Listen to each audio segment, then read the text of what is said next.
kuris tau yra įsimintiniausias Vyšnių festivalis? Nu, kaip visuomet, aišku, įsimintiniausias yra pats pirmas. Nu, visi turėjo savo kažkokį savo ir netgi šitas ir jau toks jau darbinis, toksai galima sakyti. Bet, nu, aišku, buvo 20 metų jau krizinis šitas covidinis, tas festivalis buvo sunkiausias, aišku, labai sunkus ir tikrai su didžiausiu malonumu tikrai palaikėm šitą idėją, kad neužgestų. Nu ir kaip matau, viskas puikiausiai vyksta, viskas labai puikiai, kaip visada, ir organizacija labai gera, viskas, taip kad labai esame patenkinti. O dabar jau jūsų grupė beveik yra 38 metai. Kaip jūs susibūrėte į šią nuostabią grupę? Nu, visi mokėmės pedagoginiam Vilniaus universitete dabartiniam. Dabar jau net nežinau, kaip dabar jis jau ten išformuotas, performuotas. Aišku, buvo tas studentiška saviveikla, visuomet būdavo ten visokios. Nu, tada aš irgi kaip bardas pradėjau, su gitara vienas, bet ir prie diskotekos buvo susibūrusi tokia kaip grupė. Nu, kaip merginų disko šokėjų grupė, nu, ir vaikinų tokia grupė kaip roko grupelė. Bet ten mes neilgai prasilaikėm, mūsų saugumas labai greitai iššifravo, išvaikė, ten atseit būsimieji pedagogai neturi teisės dainuoti čia visokių angliškų dainų, ten skanduoti su publika, ten, nežinau, ten hei, išvaikė mūsų, uždarė, nu, baigėm visi, pradėjom dirbti, vat jau ir atrodė, nu, bet ir truputėlį atšilimas toks atėjo savotiškas, kai atsirado, nu, tai Gorbačiovo perestroika, vat ir leido jau kažkaip roko muziką kažkiek, tai vat jau ir Rusijai leido, nu, tai Lietuvoje to pačiu leido. O Lietuvoje ypatingai buvo uždrausta, po Kalantos susideginimo, tai Latvijai biškai dar lengviau kvepavo estai, Lietuviam buvo labai griežtai uždrausta. Dėl to mes labai kentėjom, bet jau kai jau leido, tai atsirado jau ten kokie 400 grupių, velniai žino iš kur atsirado ir puikių dainų, nu, visi pogrindį. Nu, vat ir mes nusprendėm jau, bet jau irgi pirmieji roko maršai jau praėjo, mes nu, pavėlavom, taip sakant, jau ta pirmoji banga jau nuvilnijo, mes jau tokie antrabangininkai gavomės jau. 4 metai, 5 mes jau 86.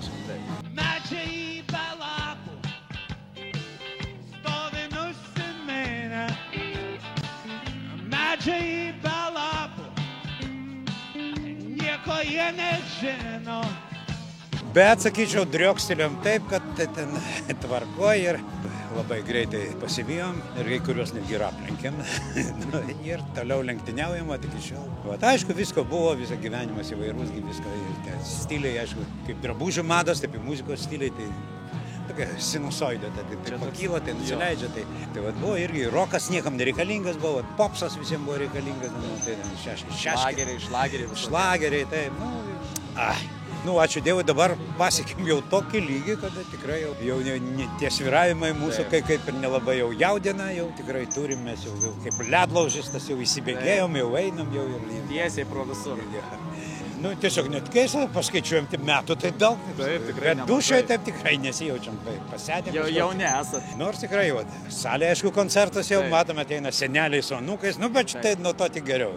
Ir aš žinau, kad jūs esat kažkaip galbūt, net nežinau, sarkastiškai tai pasivadina medinėje roko grupėje. Kodėl toks pavadinimas yra? Nes buvo, aišku, labai metalas buvo labai populiarus, metalo grupė čia, mes sakom, nu, tai šiaip tai, nu, vaikinai tai labai norėjo metalą, bet sakau, nu, hebra, mes gyvenam Lietuvoje, čia vis tiek, pas mus truputėlį kitoks mentalitetas, nu, vis tiek būkim žmoniškai, vis tiek dainuokim lietuviškai ir tas metalas, jisai mados dalykas, jis ateina, praeina, nelabai šita kryptis yra tokia vaisinga. Nu, tai kokį mes čia roką grosim čia? Nu, grojam su mediniais instrumentais, tai medinis rokas, medinis. Jie pradėjome šitą kultivuoti, lietuviško medinio roko grupė. Taip ir žinokit, šiuo metu atsirado feikiniai puslapiai jau čia. Per savaitę jau 3 puslapiai, nežinau, nespėjom baninti ten, kaip reportint, atsargiai ten. Reikia labai tikrintis informaciją. Nes irgi ten, Facebookas irgi nieko negali padaryti, atseit, sako, polarizuotų stiklų, ar ten Šarūno Mačiulio fanų grupė.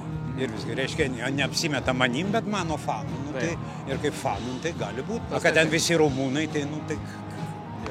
Taigi, ačiū už superinį koncertą, jums gražių ateinančių koncertų ir važiuojam! Polarizuoti stiklai! Ate, iki naujų metų.